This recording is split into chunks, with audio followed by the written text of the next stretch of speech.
What's up, YouTube? Yes, it's Rocky, and no, I haven't been to the salon yet to get this hair off my face. My skin is still healing. As you all know, I'm on a weight loss and wellness journey that I am enjoying, that I am finding successful, that I'm finding informative and highly motivating. And yes, I do use YouTube and social media to stay motivated. And this is what I do. I watch YouTube videos. I watch fitness influencers with discernment. I'm on Pinterest all day long, binge watching small workouts that are high rep, low intensity workouts with resistance bands, with weights, with movements and things like that, mostly Pilates. And the reason why I'm going through this, because I'm going to explain to you the nature of why I'm making this video and the nature of why I think that some people give up on themselves, why some people work out, and why you shouldn't work out so much. For the average person working out, if you do 20 minutes a day, if you do 20 minutes 3 days a week, that's effective, y'all. 3 days a week, Monday, Wednesday, Friday. And you can change it up. 3 days a week during a month, that's effective. And be honest with yourself. Are you really going to do 3 days a week? When you get motivated, yes, you're going to do 3 days a week. You're going to stay committed to that 3 days a week. And before long, that 20 minutes is going to turn to 30 minutes. That 30 minutes is going to turn to 40 minutes. That 40 minutes is going to turn to an hour, because you are becoming... I'll go into it. I use and the information that I learned from taking anatomy and kinesiology classes in my undergraduate years, as part as an elective component that I decided to take interest in, because at that time I was trying to get a little bit more muscular. I wanted to put on some muscle at the time. I didn't have a problem with weight, but I wanted to put on more muscle. I wanted to tone my skin up, and the only way I knew how to do it was to build more muscle. And it was a good time for me. It was an exciting time, but then I got pregnant. I had my baby, and so I got detoured a little bit. But one of the things that I have learned through my weight loss and my wellness plan is the wellness aspect of it, y'all. The huge chunk that is missing from anybody that's trying to change their life: how they eat, how you live, how you look, how you behave, period. All of that is essential, and that to me is wellness. A lot of people who are fitness gurus, you see them, you see their after only in photos. You don't see them going through the process, because anybody going through the process of weight loss and wellness, it is grueling to watch, because it's emotional. It's filled with perceived failures. If you make a conscious change in your life every day to remind yourself, I don't like what I see, I don't like what I'm doing, I don't like what I eat, you have not failed. As long as you don't forget what your goals are, what you want, how to achieve them is a whole different story, because the weight loss and wellness industry, it's vast. There are a lot of ideologies, a lot of mechanisms, a lot of ways, a lot of theories on weight loss and how to get toned and how to get done faster, the quickest. And I can say, as a component of wellness, please slash that off of your list. Fast weight loss has its setbacks. It has its backlash. Because you can do something for 3 to 4 days and say to yourself, okay, this is effective. But once you get introduced to something else, your body is going to accommodate to that. And I'll tell you what I mean. When I first started my weight loss and wellness journey, I stopped eating things like chocolate and candy, but I got introduced to other different types of fat, like yogurts, avocados, pineapples, and I did lose weight, y'all. I did. But the weight that I lost was that residual fat that kind of just hangs out on top of the body. But when it came to that the deep fat, the fat that is impacted to your muscles, and the veins and things have gone through them, have grown, begin to grow through your fat, and it seems like they're attached to your body. There's another aspect to that, and I'm going to try to swiftly go over it. You know, fat becomes a part of your body. It becomes a part of your body. It becomes a part of you. And so therefore, whatever your body goes through daily, those fat cells go through daily. So if you will notice, some people who are overweight and some people who are losing weight, you'll see, I mean, if you look through it through a microscope, at least I have, you'll see small veins that have begun to grow into the fat. And that's essentially fat taking a hold of your body. It's involved in the process now. It's involved in the process of breathing, metabolizing, movement, motivation, behavior, all of that. And that is why that's why when the idea of losing weight fast and swiftly should be thrown out the window. Especially if you've been suffering for a really long period of time, at least more than 10 years. And for me, it's been definitely more than 10 years. 10 years off and on. It got really bad during the pandemic. Yeah, it got really bad during the pandemic. But for me, more than 10 to 15 years, I've been struggling with my weight. And the reason, and struggling with it because of consistency, availability of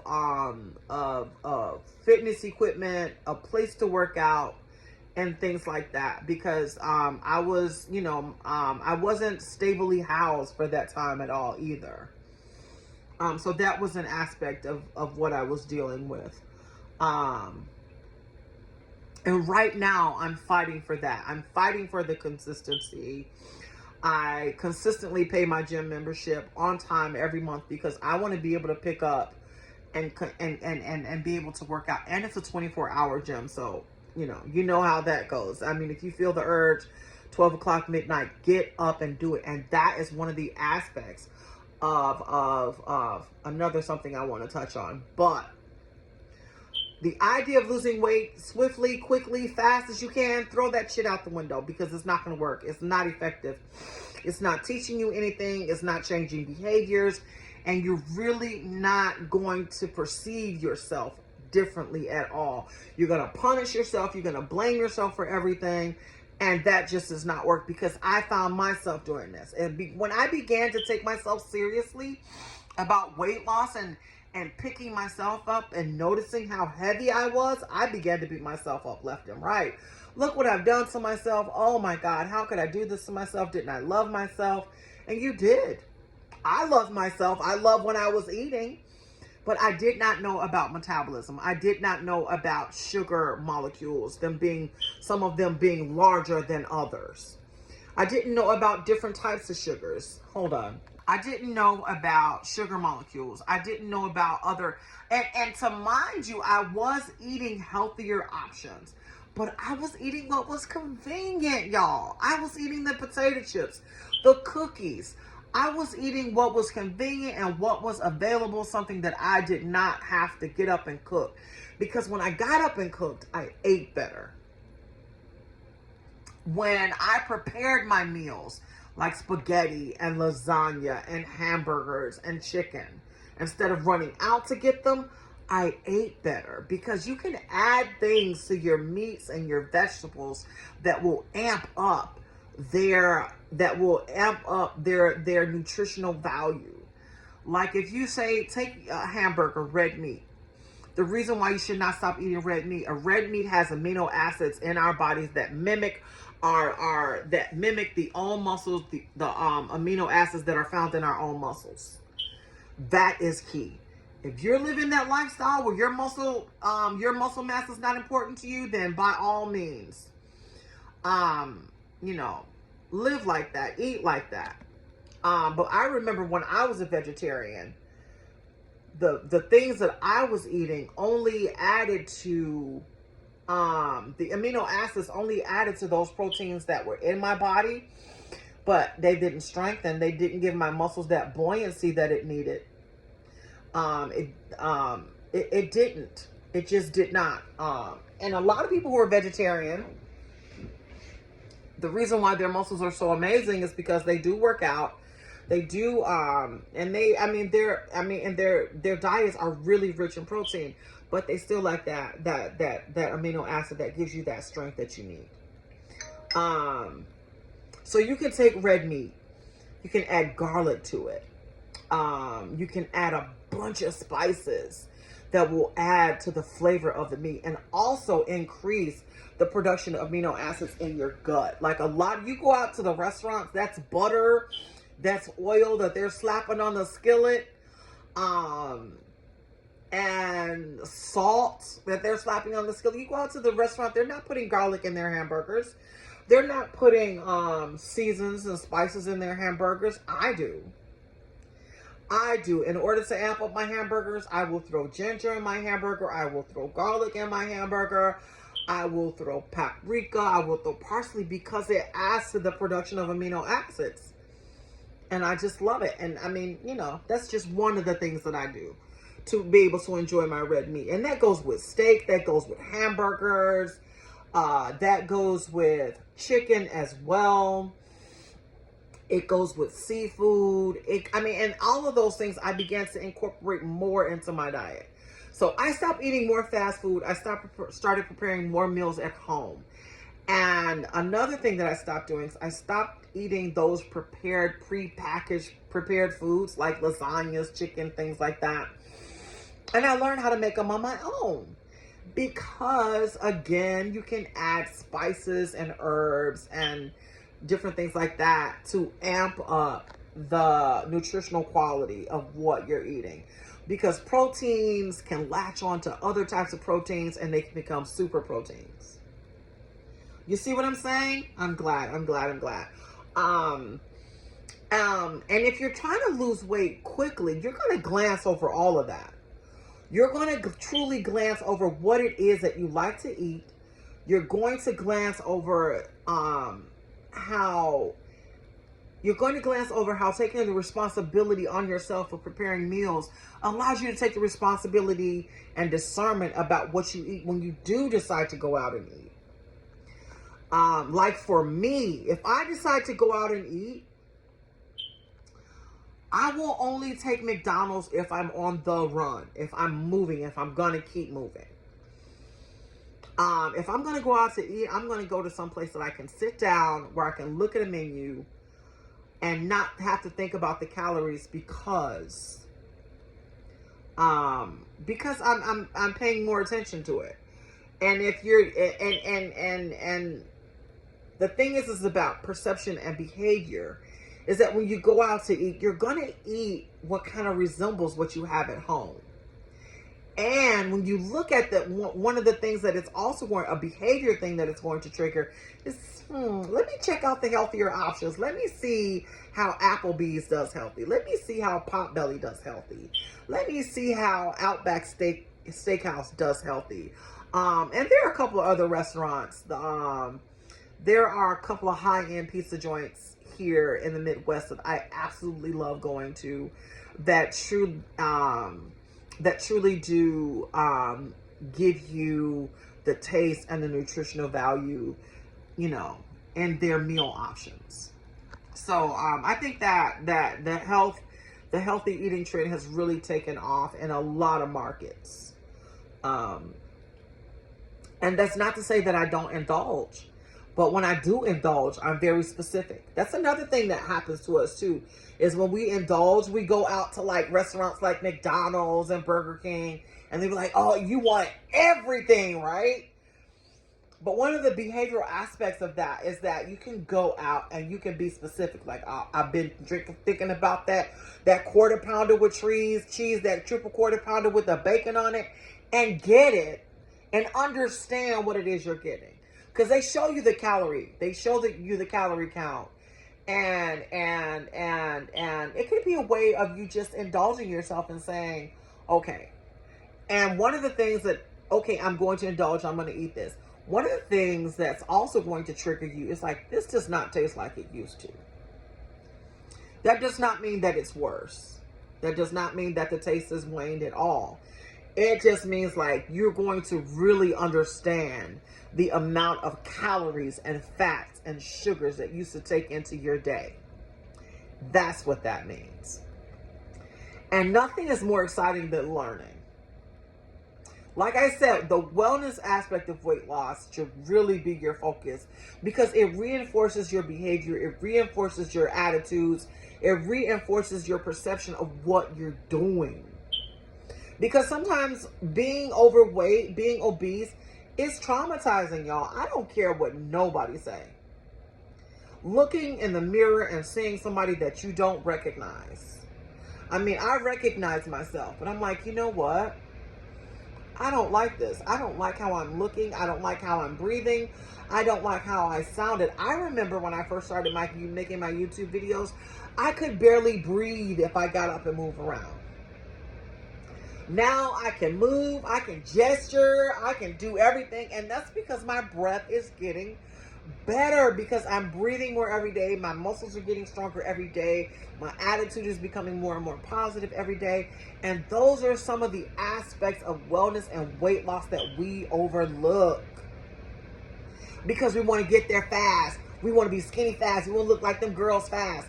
Don't want to look like them girls. See what you look like underneath it all. And that's just one aspect of it.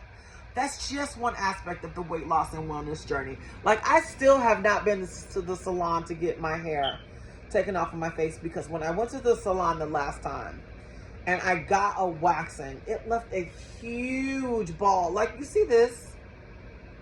It's still swollen. It's still swollen under there. A huge ball of sebum gathered under there. And you can see that it's off. Like under there, I can feel my bone right there. I feel it. I feel the cyst that's about to come in because when you do too much at one time, it causes injury, harm, and damage. So am I self-conscious about presenting a video with hair on my chin? Hell yes. But am I willing to risk my health? No. Because what if it gets worse? What if it gets worse? What if it turns into a huge pustule that gets infected and just destroys the whole side of my chin? Then what am I going to do? So those are aspects of weight loss and wellness that I want to talk. And I was definitely reluctant to make this video, but there is so much information about weight loss and wellness. And it's usually told by people that have achieved their weight loss goals already. It's usually told by people, I'm hoping I got some more lip oil in here. It's usually told by people that have achieved what they have achieved. They didn't make a video about it. They didn't document it. They didn't write it down. And the reason why I'm doing it is because I'm confident that I can.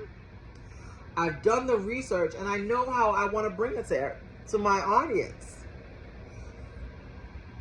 I know how I want to present it to my audience. I don't want to tell people, stop eating what you're eating. Don't stop eating what you're doing. Just start incorporating new things all the time. One of the things that was so amazing to me that was introduced to me was juicing my fruits and vegetables. When you pulverize your fruits and vegetables, it releases their all natural juices. 100% vitamin C, vitamin D, vitamin K, coenzyme, all the natural occurring enzymes and amino acids that occur within the body, collagen production. All of those things are increased. And especially, I know you guys have heard that when you cook food, it does lose some of its nutritional integrity. But when you're juicing your fruits and vegetables and you're pulverizing them and you're causing that friction, it's causing its own type of chemical reaction where you're getting the most out of that piece of fruit. Like you can eat a piece of celery, right? Get some peanut butter, put some raisins on it, and you can eat it. Or put some. I used to pack pounds of salt on my celery. But see, I had been eating celery my whole life, and I ate it as a snack. And I used to put pounds of salt, and I just used to eat stalk after stalk after. I love celery with salt on it. But when I learned how to turn it into some with juice, with a little bit of ginger and a little piece of fruit, pineapple or mango for sweetness, oh my God, I was sold on it. Because not only did I feel better, my skin looked better, I felt healthier, I felt more motivated, and my mood was elevated. So I started engaging in that, and less and less. And another thing too, discovery. When you realize that you can make a hamburger at home, that's a psychological trigger. Like for me, I grew up eating fast food so much that when my mother made a hamburger at home and I tasted it, it was so much tastier. It was so much better than McDonald's. It really was. And then I saw her dropping that mozzarella cheese. I saw her dropping that sharp cheddar cheese. I was like, why don't we go to McDonald's? Why? I mean, and it's still added. I mean, you can still get fat, but it cut back on the preservatives. It cut back on the interaction that goes. I mean, it just lessens. It's more nutritious. It lessens the amount of foreign bacteria or molecules that you're taking into your body. Because when my mother made hamburgers and French fries at home, I was like, why do we go to McDonald's at all? And y'all, we stopped going to McDonald's altogether. We really did. We really did. I had McDonald's for the first time in 5 years a couple of weeks ago, and I loved it. But what it made me want to do is continue to make it for myself. And that's using peanut oil, coconut oil, because the potatoes itself, there's nothing wrong with it. If you fry up a potato in coconut oil, oh my God, and spread some seasoning on it, girl, you can have yourself fun and not feel guilt at all. You're not going to do it every day because there are certain ways that you prepare food that make you feel full. Coconut oil in itself is packed with proteins and amino acids that will keep your gut so active to the point where you're going to say to yourself, you know what, I don't think I can do this every day. Yeah, like you can't eat coconut. Anybody who can eat coconut every day, my hat's off to them, because I could do it. Because your gut stays active. And your body needs to rest no matter what. It really does. There are certain foods that I have, and one of the things about wellness is what I do. I have noticed how certain foods really make me feel. Like eating McDonald's gives you that, man, it's like manic, it's like excitement, it's like yay. But when you make it at home, it's fulfilling, it's satisfaction. After that, you rest, you pat yourself on the back, it's a reward system. And you didn't break the bank. With McDonald's is expensive. So you're going to constantly have to scrounge up that little money. You can go out and get you some McDonald's. You can go to the grocery store and get yourself some ground beef and some French fries and you already got the coconut oil in the house, or the peanut oil, or the vegetable oil.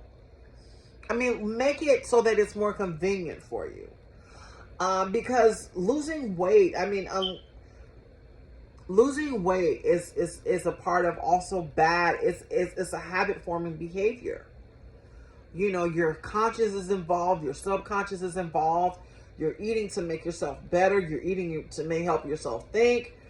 You're eating to help yourself, you know, be motivated just to get up and go to work every day. And you don't want to be tethered to food like that. Because I remember being tethered to food like that. Learning that I did not have to get up and eat breakfast every day. So liberating. I downloaded an app. It's called Lose It. And I still use it today from time to time. But sometimes you take on the attitude that I want to do this on my own. I've learned what I needed to learn. Let me see if I can put this into practice. And that's what happened to me and the app that I use. But I learned that from the Use It app, to recognize myself when I woke up in the morning. Because literally I was getting up out of the bed and just going to eat. I was not hungry. And that is one of the things that the Lose It app taught me. It was like, have you ever woken up and said to yourself and realized that you really were not hungry? And I woke up and I took note of that. And I was like, God. And I realized that I was thirsty. Excuse me. I realized that I was thirsty. So I would get up and I would drink water. Best thing I ever did for myself. I got up, I started drinking more water. I started drinking more things like tea. And for me, when I got up in the morning, I did not, and I tried to drink orange juice after fasting for like those 12 hours that you sleep, because you don't eat. I didn't eat for 2 to 3 hours after I went to bed. Then you got that 8 hours of sleep, 8, 9, 10, 11, and you wake up 2 hours in the morning. That's 12 to 13 hours that your body is literally at rest, metabolizing, blood flowing, through all of your vital organs, even through your mind. And that is your body's reset. And I took some sweet orange juice and I almost died. I felt like I was dying. And I was like, I'm going to have to find, better juices. So in the mornings, I started off with water. I just started drinking water. And one of the things, I don't know if it's a bad thing, but I got to be transparent. I got to confess that I found so fulfilling was going to Starbucks and getting those caramel macchiatos. But coffee has a nutritional system all within itself, y'all. It's a natural astringent, which means it naturally will clean mucus out of your body. Have you ever been drinking coffee and you just felt a gather of mucus at the back of your throat and in your neck? Just spit it out. Don't be ashamed. Because I realized that I was walking and I was just drinking coffee and I was like, and I had to spit it out. I'm like, what the fuck is that? After that, I continued to drink my coffee and I began to feel better. So coffee has its own nutritional value that people really do need to investigate, because a lot of people are trying to get you to stop drinking coffee and trying to get you to take mushrooms. Mushrooms are different, y'all. I'm not talking about the psychedelic mushrooms. I'm talking about those nutritional freeze-dried mushrooms. Oh my God, the most powerful probiotic I ever had. I'm talking about synthesizing the fat within your body. And when you can synthesize fat and introduce amino acids into it and introduce oxygen fat cells cannot stand up to oxygen. Not oxygenated blood, it cannot. But if you are not moving, it will begin to grow those little veins and everything. And it'll begin to attach itself to your body in unhealthy ways. So just do the research. Back to the nature at hand. But like I said, my weight loss and my wellness journey has been filled with so much information. And I want to show you guys one thing that I got. This is Ceylon cinnamon. I did turn to supplements. I turned to supplements because I'm not going to, we got Ceylon cinnamon in our cabinets. Hold on. I got Ceylon cinnamon in my kitchen. But here's the thing. How often are you going to consume cinnamon? How often are you going to do that? Not very often. So I got it in a supplement. Like here it is. I use it every day. And I did the research. I didn't know that cinnamon was really good at cleaning the blood. It helps your kidneys. It helps what's going on in your liver and in your gut. So I didn't know about that. But once I realized how good cinnamon was for you, I decided to take on you know, the responsibility of supplementing my diet with it. And I did not mind because any amount of extra help that you can give to yourself to help yourself feel better and live better, it's all worth it. It really is all worth it. Another thing that I started supplementing is the D3K2, and it's made with all natural coconut oil. Coconut is a powerhouse, y'all. It's a powerhouse probiotic. It's a powerhouse at cleaning your gut and your liver and your kidneys. Your whole, I mean, your everything is involved in your body. Everything is involved. Your body is a system. It's not a section. Everything works together to help you function, to help you live, to help you feel better, to help you get a better grasp of yourself, what it is that really is going to help you live an optimal life, meaning that your mobility is not decreased, your breathing is not compromised, your behavior is not impacted, your positive behavior. All of that, when I started to gain weight, was impacted. All of it was impacted. I couldn't move like I wanted to. I couldn't even keep up with my daughter walking down the street. I couldn't do it. I couldn't keep up with her. I couldn't keep up with her. And I felt awful because I would be yelling at her for her to slow down. And I would feel guilty because, you know, I should be able to keep up with her. And the only reason why I wasn't able to keep up with her is because I was so big. And I was mad at myself, you know. But when I started working out, I can keep up with her, y'all. I'm still heavy. I'm still at my heaviest point. But, excuse me. And she's still about, you know, 5 to 10 paces in front of me. But y'all, she used to be half a block ahead of me. Yeah, man, I was suffering. I was struggling. I could not do it. I couldn't keep up. But I am seeing improvements in my behavior. I am seeing improvements in my health and my mobility. And I just I could not go back. I could not go back to it. Because I like being able to take walks. I like being able to keep up with my kid.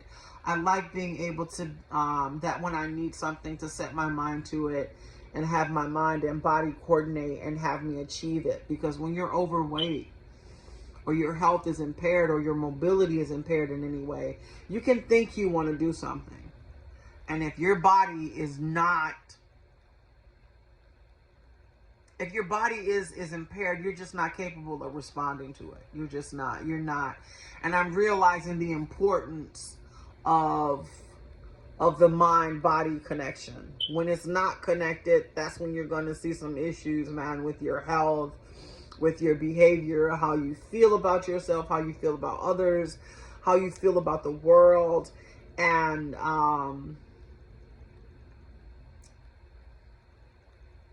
yeah, I'm just noticing that. And it's just truly amazing when you can find ways to help yourself feel better. So I'm going to end this video. I hope you take something from this video. This video, oh my God, my cat. And I hope you take something from this video. I'm just telling my story. I'm telling you everything that I've accomplished. I'm telling you things that I've achieved just by making up my mind about what I want to do for myself, how I want to live, how I want to look.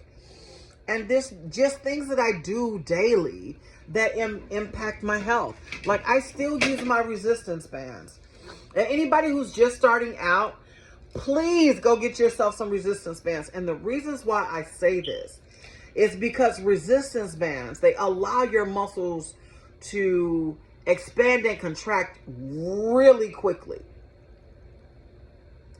There's a whole science behind it. I'm not going to make this video too much longer because I don't want to bore you guys.